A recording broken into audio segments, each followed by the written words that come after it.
Bienvenue dans ces nouveaux épisodes, nous explorons les défis et opportunités du monde de la finance de demain.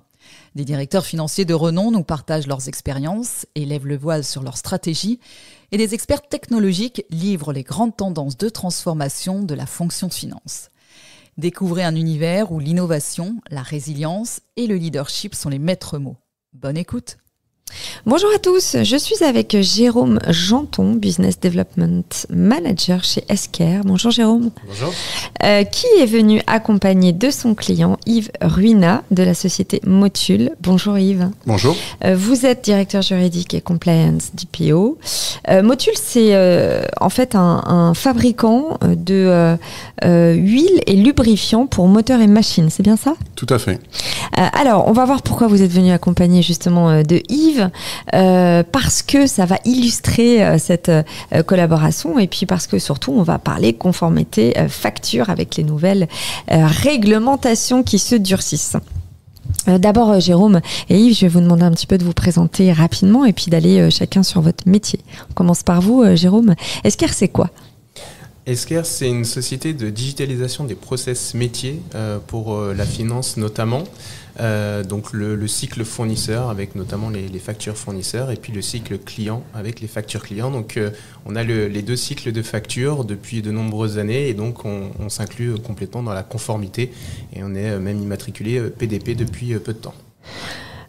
D'accord. Yves, qu'est-ce qu'on fait chez Motul et c'est quoi un petit peu le storytelling de cette société ? Alors, on fabrique des huiles pour des motos et des autos.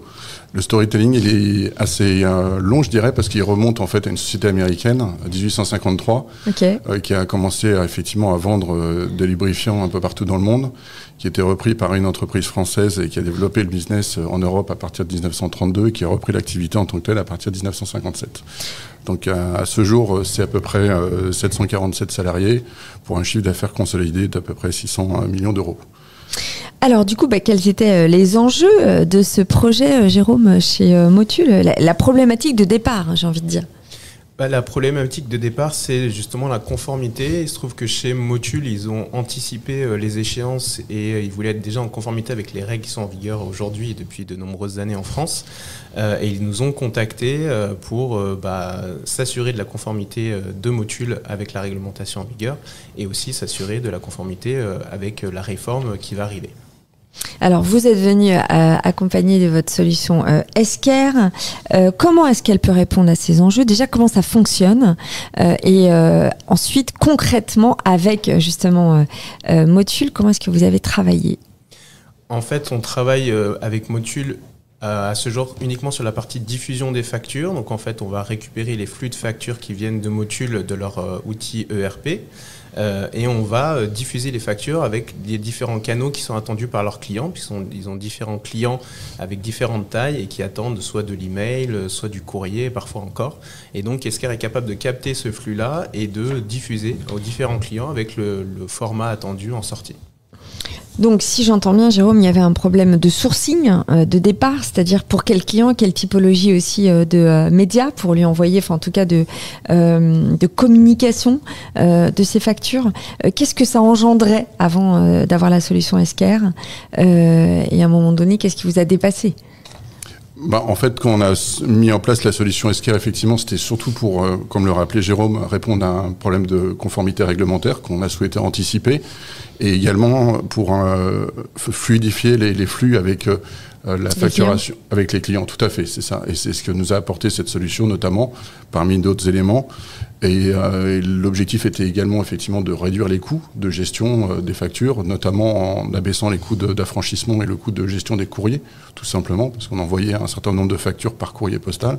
Ah oui. Voilà, donc c'était un intérêt important, réduction importante effectivement en termes de coûts postaux. Et puis on est aussi sur du RSE là. Tout à fait, aussi complètement. Une certaine transformation. On rejoint complètement le RSE à ce niveau-là et c'était également une volonté du groupe effectivement de s'améliorer à ce niveau-là. On entend quand même quelque part que il a fallu aller sur ces problèmes justement de processus métier, sur ces problèmes de réglementation. Les clients, quand ils viennent vers vous, c'est quoi les problématiques les plus fréquentes? Qu'est-ce que vous remarquez? Alors ça dépend de quand. C'est-à-dire qu'aujourd'hui, tout le monde est très focalisé sur la partie réglementation et toutes les technicités, on va dire, de la réforme et de comment on peut basculer et être prêt à temps. Donc ça, c'est des enjeux qui sont très pratiques. C'est quand la deadline d'ailleurs ? Alors il y en a plusieurs. La première, c'est 2026, donc septembre 2026. Donc l'idée, c'est d'être prêt à ce moment-là. Nous, on essaie d'anticiper aussi parce qu'on sait qu'à un moment donné, on va avoir un goulot d'étranglement. Et l'avantage avec Esker, c'est que nous, comme je le disais, on traite ces flux depuis de nombreuses années. Et donc, effectivement, on va répondre en réalité à des problématiques métiers qu'on retrouve sur le cycle client avec la diffusion des factures et aussi beaucoup sur le cycle fournisseur avec la réception des factures. Donc, ces deux flux sont concernés par la réforme. Et il y a des gains et des ROI à aller chercher avec des réponses à des problématiques métiers, en fait, de workflow de validation, d'archivage des documents, etc. Donc, ça va au-delà de la réforme. Et la solution Esker est capable de répondre aussi bien à l'enjeu de conformité qu'à l'enjeu métier. Et à l'enjeu humain, j'ai envie de dire, parce qu'on entend derrière, et ce qui était très intéressant quand vous expliquiez justement ce projet Yves, c'est que vous n'aviez pas du tout la même façon de travailler avant, vous aviez cet envoi colossal, quand on voit votre chiffre d'affaires de courrier, de relance de factures. J'imagine que même en termes d'équipe opérationnelle, il y a eu un vrai virage vertueux. Complètement, tout à fait. Alors, il a fallu effectivement embarquer avec nous les comptas clients, effectivement. Et il a fallu leur expliquer que C'était pas une demande de leur part. Non, c'était une demande de ma part, je dirais. Et pour être effectivement anticiper la conformité réglementaire, il a fallu effectivement convaincre l'intérêt de mettre en place la solution pour des gains de temps, d'efficacité, de coûts. Et également pour leur permettre de se concentrer sur des opérations plus intéressantes. Plus intéressantes. Voilà, avec plus de valeur ajoutée. Plus intellectuelle, quoi. Voilà, tout à fait, avec plus de valeur ajoutée.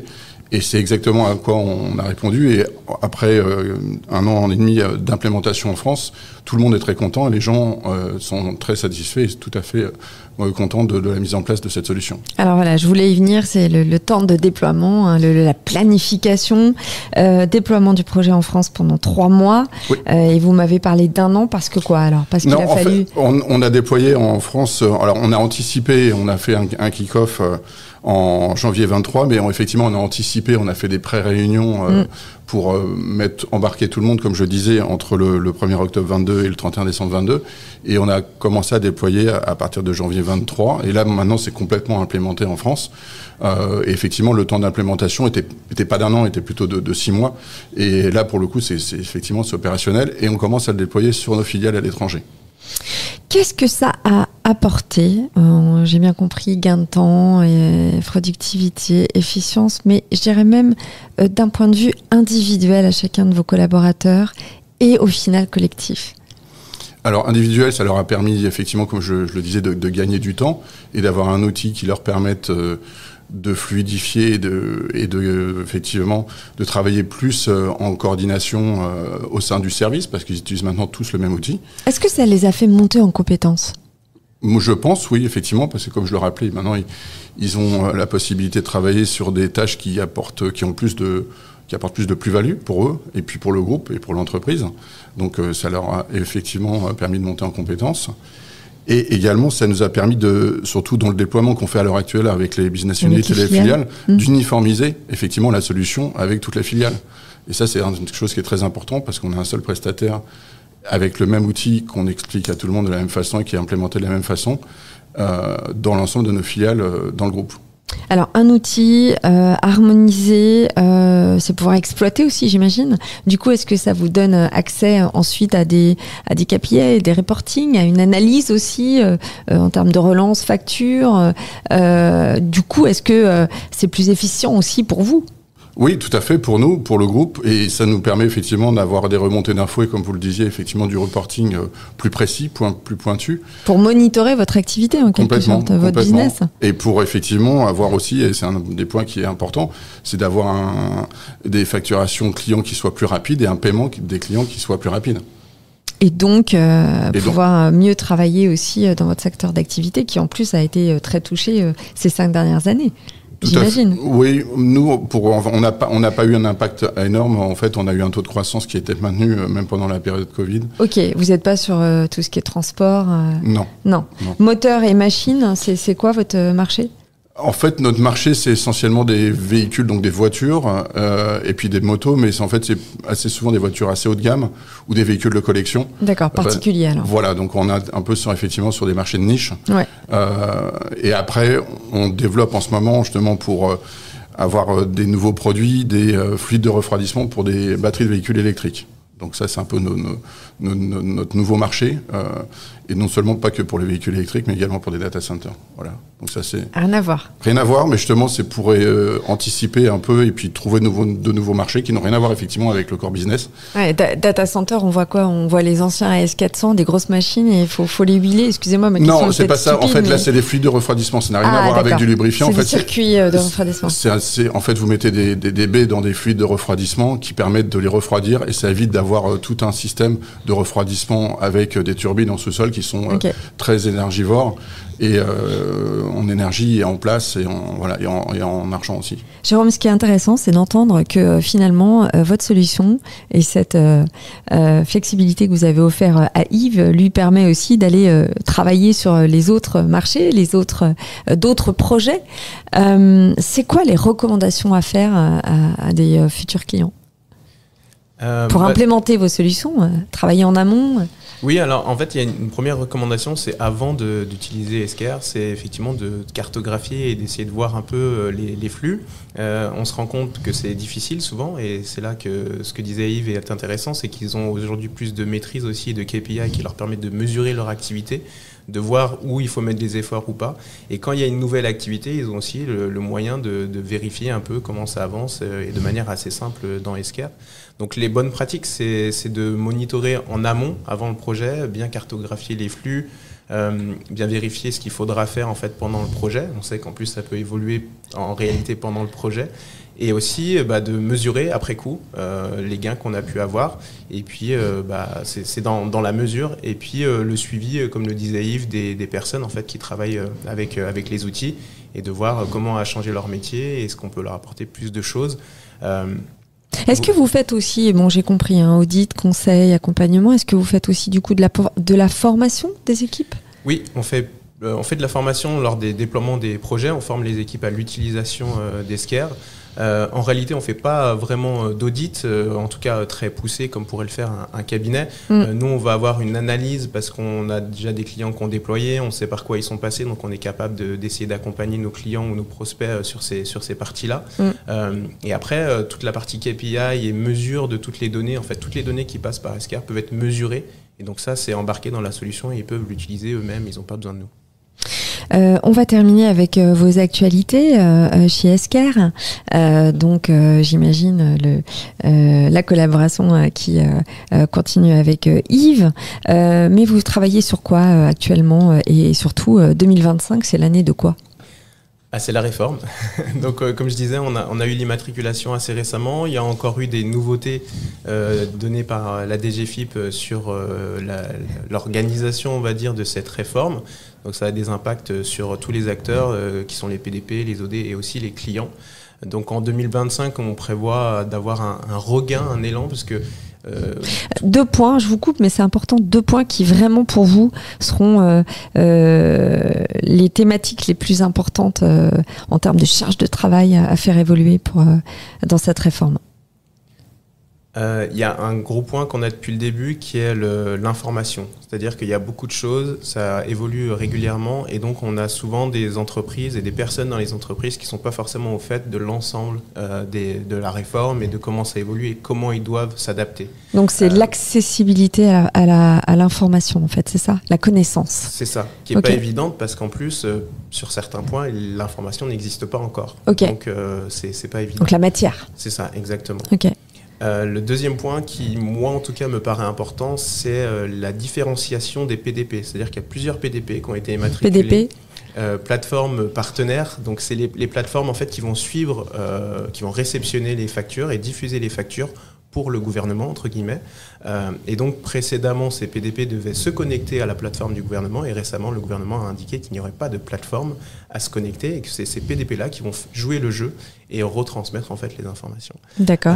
Et donc, il y en a plusieurs avec des niveaux d'expérience différents en fonction du flux fournisseur. On a vu les factures fournisseurs et les factures clients. Et pour moi, ça va être un des enjeux, c'est pour les entreprises, en fait, quel PDP je choisis et pourquoi choisir celle-ci plutôt qu'une autre. Merci à tous les deux d'avoir été avec nous aujourd'hui. Cette journée très importante. Jérôme Janton, je rappelle que vous êtes Business Development Manager chez Esquerre. Et Yves Ruina, vous êtes directeur juridique et compliance DPO de la société Motul. Et voilà, notre plongée au cœur de Future of Finance touche à sa fin. Nous espérons que ces échanges vous ont inspiré et offert un regard neuf sur l'avenir de la finance d'entreprise. Un immense merci à nos invités pour leur partage riche et engageant. On se retrouve très bientôt pour un prochain épisode. D'ici là, continuez à suivre les tendances, repousser les limites et imaginer la finance de demain. À très vite.